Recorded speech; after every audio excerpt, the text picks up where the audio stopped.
नमस्कार सभी को। मैं दीपेंद्र सोलंकी आप सभी का ऑनलाइन क्लासेस में हार्दिक स्वागत करता हूं। आज का हमारा टॉपिक है BSc part first botany paper first का। इसका हम वर्ग पढ़ेंगे शैवाल के अंदर साइनोफाइसी और मिक्सोफाइसी। ये शैवाल का एक वर्ग है जिसके अंदर प्रोकैरियोटिक कोशिकाओं युक्त शैवाल आते हैं। इसकी वर्ग के जो मेंबर शैवाल है उन्हें हम ब्लू ग्रीन एल्गी, नीले हरे शैवाल, ब्लू ग्रीन बैक्टीरिया, नीले हरे बैक्टीरिया या साइनोबैक्टीरिया भी कहते हैं। बैक्टीरिया इसलिए क्योंकि इनकी स्ट्रक्चर जो है बैक्टीरिया के समान ही होती है, बैक्टीरिया से रिसेंबल करती है, इसलिए हम इन्हें साइनोबैक्टीरिया या ब्लू ग्रीन बैक्टीरिया भी कहते हैं। इस वर्ग का हम एक मेंबर पढ़ेंगे जिसका नाम है ओसिलेटोरिया। हमने पढ़ा कि ये शैवाल भी है और बैक्टीरिया भी है, तो कुछ कैरेक्टर उनके बैक्टीरिया के समान है और कुछ कैरेक्टर इनके शैवालों के समान है। तो सबसे पहले हम देखते हैं कि इनके बैक्टीरिया के समान कैरेक्टर जो है ये कौन से हैं। बैक्टीरिया के समान पहला कैरेक्टर है कि ये कोशिकाएं कैसी होती है, प्रोकैरियोटिक कोशिकाएं होती है। प्रोकैरियोटिक यानी इन कोशिकाओं में केंद्रक नहीं पाया जाता है, बल्कि जबकि अन्य शैवालों के जितने भी वर्ग हैं उन सभी के अंदर सुस्पष्ट केंद्रक पाया जाता है।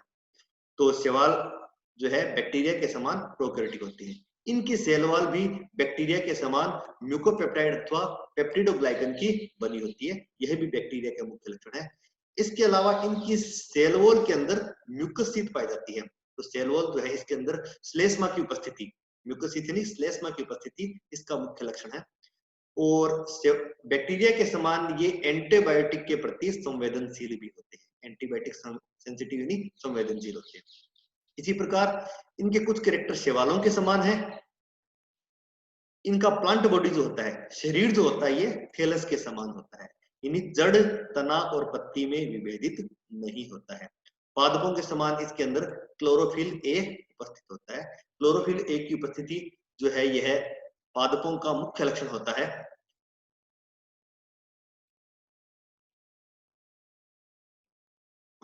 नेक्स्ट है हमारा ओसिलेटोरिया। इसका मेंबर जो है इसके बारे में हम पढ़ेंगे इस क्लास के अंदर। ओसिलेटोरिया जो है यह क्लोरोफाइसी वर्ग का एक मेंबर है जिसकी क्लास जो है ये साइनोफाइसी, हम पहले ही बात कर चुके हैं। इसका ऑर्डर है नोस्टोकेल्स, इसकी फैमिली है ओसिलेटोरियसी और इसका जीनस है ओसिलेटोरिया। तो ओसिलेटोरिया हम पढ़ेंगे इस फैमिली का मेंबर। इसकी मुख्य स्पीसीज है ओसिलेटोरिया प्रोलिफिका। प्रोलिफिका से हमारा तात्पर्य ये है कि ये एक प्लैंक्टोनिक स्पीसीज है। प्लैंक्टोनिक का मतलब होता है ये पादप जो है जल की सतह पर पानी के अंदर तैरते हुए पाए जाते हैं और पानी में जब उपस्थित होते हैं तो झीलों के पानी को ये लाल रंग प्रदान करने का। ओसिलेटोरिया के थैलस की स्ट्रक्चर जो है कुछ इस प्रकार से दिखाई देती है आपको स्लाइड में देखने पर। ये इसके फिलामेंट है।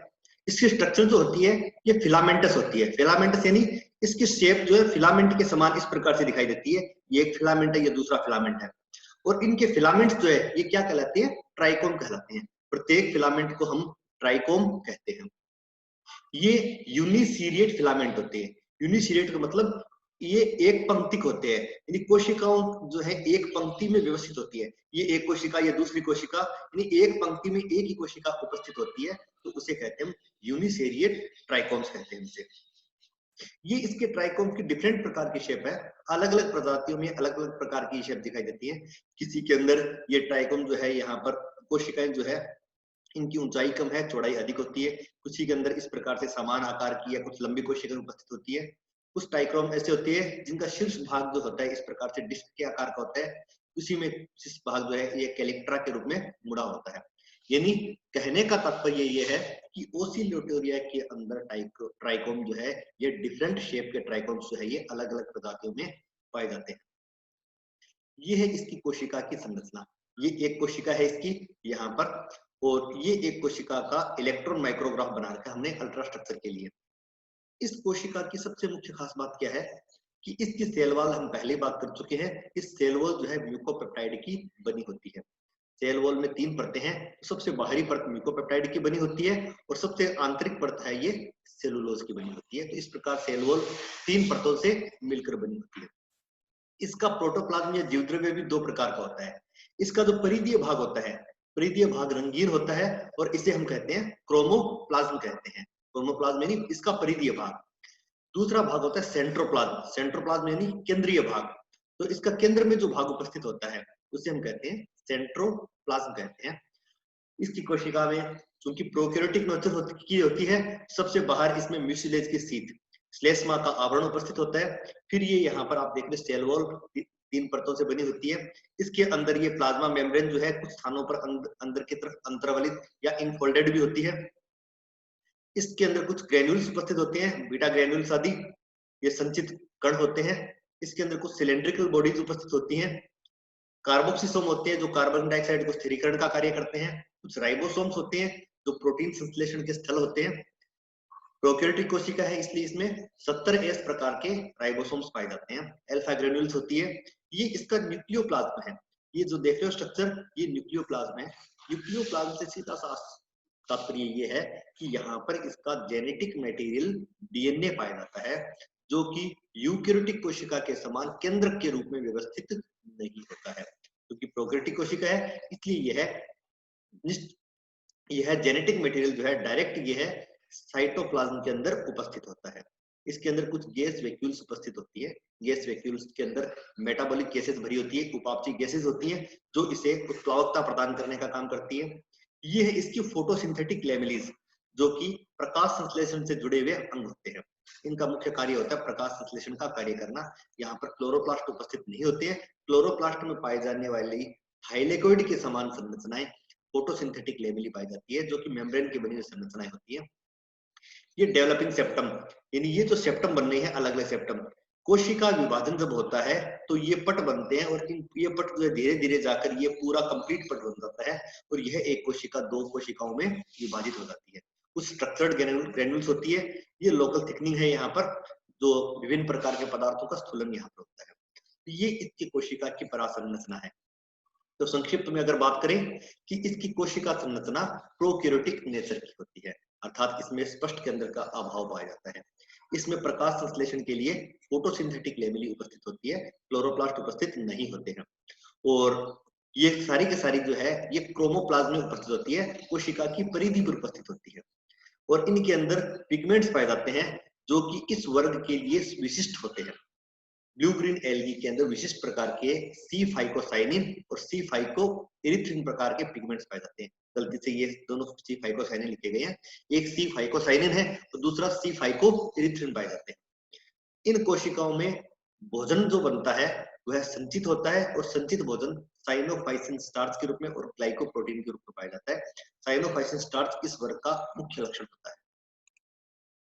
इसमें जनन 2 तरीके से होता है, एक हार्मोगोनिया के द्वारा और दूसरा फ्रेगमेंटेशन के द्वारा।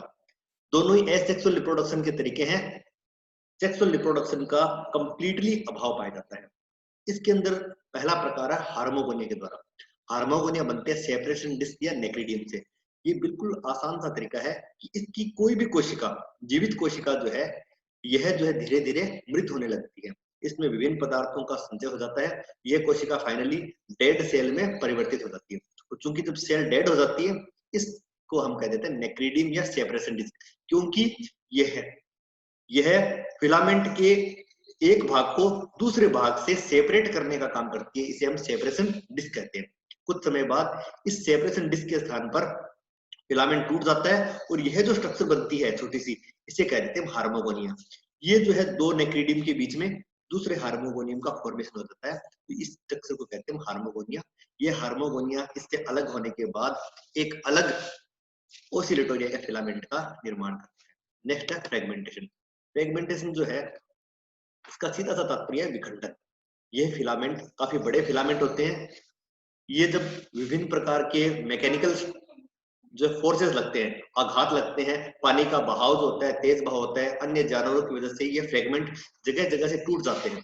और टूटने के बाद प्रत्येक फ्रेगमेंट एक नए ओसिलेटोरिया के समान व्यवहार करता है। तो ये जो रिप्रोडक्शन के तरीके हैं, सेक्सुअल रिप्रोडक्शन जैसी कोई भी स्ट्रक्चर यहाँ पर नहीं पाई जाती है। नेक्स्ट है ओसिलेटोरिया में मूवमेंट, जो कि महत्वपूर्ण बिंदु है। और इसमें 2 प्रकार की मूवमेंट होती है। पहला है ओसिलेटरी मूवमेंट और दूसरा है ग्लाइडिंग और क्रीपिंग मूवमेंट। ओसिलेटरी मूवमेंट का मतलब होता है कि इसमें पेंडुलम के समान गति होती है। घड़ी का जो पेंडुलम जिस प्रकार से गति करता है, ये देख सकते हैं आप यहाँ पर, ये एसिलेटर सेंटर में है, ये पहले लेफ्ट की तरफ जाएगा, पेंडुलम जिस प्रकार जाता है, और फिर ये राइट की तरफ जाता है, फिर लेफ्ट की तरफ। इस प्रकार जो है पेंडुलम के समान जो गति होती है उसे कह देते हैं ओसिलेटरी मूवमेंट कहते हैं। और इस शैवाल का नामकरण जो है इसी मूवमेंट के आधार पर किया गया है। ओसिलेटरी मूवमेंट पाई जाती है, इसीलिए इसका नाम रखा गया है ओसिलेटोरिया। दूसरे प्रकार की मूवमेंट होती है ग्लाइडिंग या क्रीपिंग मूवमेंट। ग्लाइडिंग मतलब ग्लाइड करते, क्रीप करते हैं, यानी ये अपने अक्ष पर ये पीछे की तरफ या आगे की तरफ खिसक सकते हैं। तो इस प्रकार ये खिसकते हुए आगे की तरफ या पीछे की तरफ गति करते हैं, तो इसे कहते हैं ग्लाइडिंग या। तो ये था आपका साइनोफाइसी या मिक्सोफाइसी वर्ग का सवाल ओसिलेटोरिया। बहुत बहुत धन्यवाद इस लेक्चर को अटेंड करने के लिए। Thank you.